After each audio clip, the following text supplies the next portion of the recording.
অনেক নষ্ট, সারা বছর বাজার খারাপ যায়।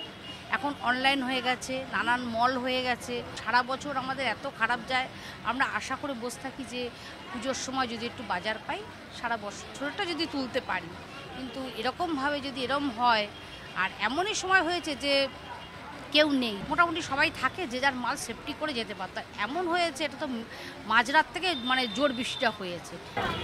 অনেকে আজকে 2-3 জন দোকানও খুলতে পারেনি, তাদের সম্পূর্ণ মাল ভিজে গেছে।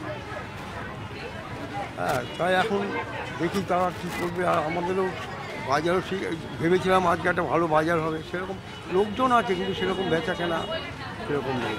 কালকে টোটালি এখানে বন্ধ ছিল, বিশাল বিশাল টাকা। ও টাকার অ্যামাউন্ট বলা মুশকিল, একদম পিক টাইম।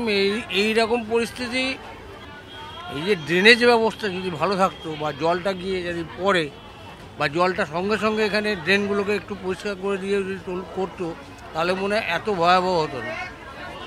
তাও হচ্ছে, এই তো দেখুন এখনও কলেজ স্ট্রিটে জল রয়েছে।